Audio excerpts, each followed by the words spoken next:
Borba will say that I intentionally misspelled 24/7 on the graphic today just to emphasize a point. 24/7, ESPN has tampered with the Big 12 in their recruiting rankings, and the example goes to BYU, Texas Tech, Colorado, Baylor, across the board. And that example is a guy who committed to the Buffs like Makari Vickers. What would you say? You know what? I'm going to ask you that. Makari Vickers is a great recruit, a top 100 player out of high school, a 4-star, 95 overall rating by 24/7 Sports. And then the second he commits to Colorado out of the transfer portal, he's dropped to an 87 3-star, number 249 cornerback in the country. Goes to Oklahoma, all good and well. Top 100 player, 4 stars. But then, after 2 years of development at the school that they were giving him 4 stars for, they've docked him, shipped him off to Boulder as a 3-star. And Borba, here's what's worse.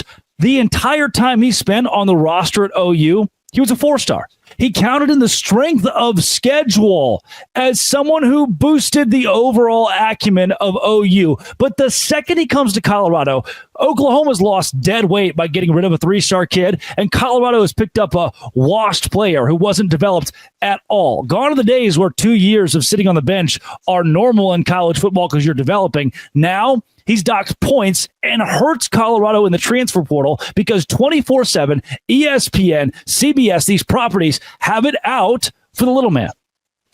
Yeah, I think transfer portal rankings are always interesting, right? I don't really understand what goes into a lot of the rankings because there's guys like, if you pull up the transfer portal rankings, at one point, Zach Calzada was a highly sought after recruiter in the portal. And it's like, really? Zach Calzada, the guy who was very bad at 2 SEC programs and then dominates at the FCS level. So I'll just pull up the top players in the portal right now. We'll just go quarterback because I feel like that's the position that everyone understands.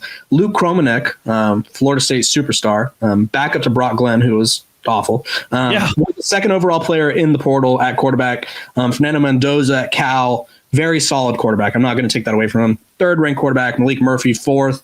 Connor Weigman, former 5-star bust. Hey, number 5 quarterback in the portal. I just don't understand how they rank these guys. I do think that I think if you're in the portal, unless you're a generational talent, you're automatically starting off at a 4-star cap, right? I think we've only seen a couple of 5-stars, like Quinn Ewers was one, Caleb Williams was one. So you're already bumped. And so I think when you enter the portal, there's like this notion of like, did you produce or did you not? If you didn't, you're a 3-star. If you did, you're a 4-star. And I just don't feel like you're really taking into account a lot of the production. And I also think that certain recruits, I'm going to use Connor Weigman as an example, they get the benefit of the doubt, right? He gets he was a 5-star recruit quarterback at an SEC program.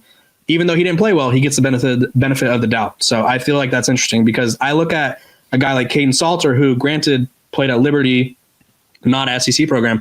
I think he's had a better college career than Connor Weigman. Would you agree with me, Drake? I would agree with you.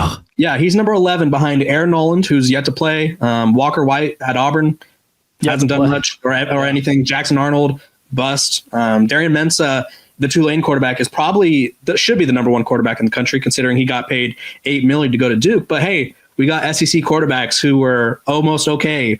Let's just give them the benefit of the doubt. So I don't really understand what goes into the rankings. I would love to really know like how they come up with these rankings. Because like you said, how does a guy get punished for being a former blue chip recruit and then all of a sudden he goes to this certain school and it's bumped down? And how do guys who are proven at the college level not get more respect? Yeah, that I think the Weigman point's great because it's in a similar boat to the guys Colorado's bringing in, top 100, top 150 recruit out of high school.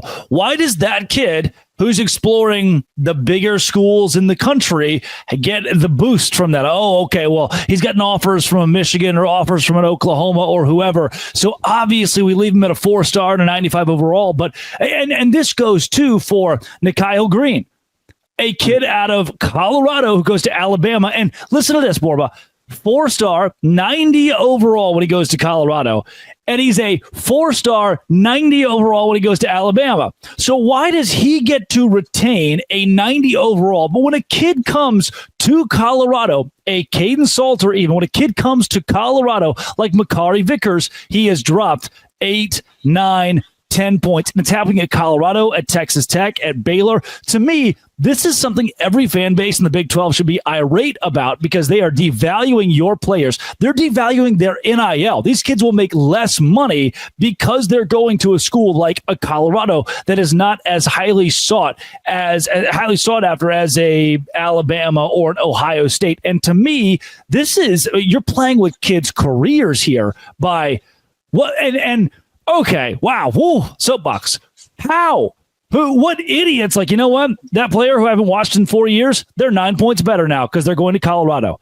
How is this a thing that we allow analysts to get away with and recruiting services to get away with when so many of these, the more you pay, the higher your number?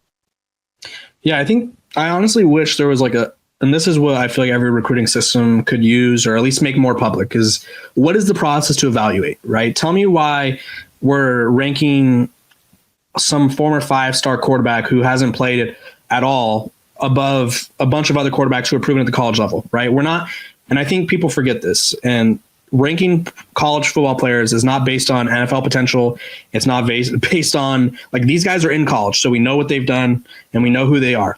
So I don't really understand the process. Like, make the process more transparent. Explain to me, like, hey, Caden Salter is ranked, even though he led Liberty to a undefeated regular season 2 years ago, was a Conference USA MVP. Explain to me why Luke Kromenek is better than him, because he's going to Mississippi State. His numbers were ugly, Drake. I'll pull them up right now because Florida State, I don't even know if they had double-digit. And how is Caden Salter a 97 out of high school and now an 89 out of the portal when he has dominated college football? How have you dropped him 8 points? Luke Kromenek, 502 yards, 3 touchdowns, 2 picks, QBR of 37, completed 52% of his passes. And his best game came against, I don't even know what school this is, Charleston Southern. So their second win on the year. He threw for 3 touchdowns. So all of his touchdowns came against Charleston Southern. That makes him the second best player or second best quarterback. So just explain. I feel like they should give a little breakdown, right? Like, let's go through the rankings and explain why this guy is ranked so highly. Because I think, and this is the sad part about recruiting rankings, even happens at the high school level as well, where there's programs that get the quote unquote insert program bump. Like, say it's the Bama bump. I know you talked about Alabama already, where it's like, okay, this guy was a 3-star and all of a sudden he commits to Bama. Or it happened with Georgia this year. There was a guy that was committed to Georgia State. All of a sudden Georgia started getting interest, and all of a sudden all the recruiting services, they looked into his ranking, and then he emerged as a 4-star. He jumped like a few hundred spots. And it's like, okay, let's explain why we're reevaluating these guys. Is it because Kirby Smart's interested now? Is it because Kalen DeBoer's interested now? Like, I think they need to be more transparent. I feel like they need like a general like explanation for this quarterback or this player is ranked this because of this, right? If they said Makari Vickers was ranked so low because he didn't play as much as they thought and he had some off the field issues, if that was our explanation, I'd be like, okay, that makes sense, right? Like, but we don't know. It's like, okay, he's coming to Colorado, so his recruiting ranking is dropped. And why does that apply to him and not that quarterback that you mentioned earlier, who's number 2 in the country? I don't know if I get any of this. Borba, where can folks find more of your work? Yeah, I'm at Kevin__Borba on X. I'm also at Locked On Bus, where we talk about all things Colorado. We have a couple cool interviews with some incoming transfers coming up, so come check those out. And if you like college football, I'd probably write about your team over on Athlon Sports, so come check me out. Very soon, Colorado and BYU will kick things off in the Alamo Bowl. This has been, it always will be, a crossover between the Locked On Buffs and Locked On Big 12. Thank you for making our shows your first listen every single day. This has been, it always will be, Locked On Dose Grande. All right.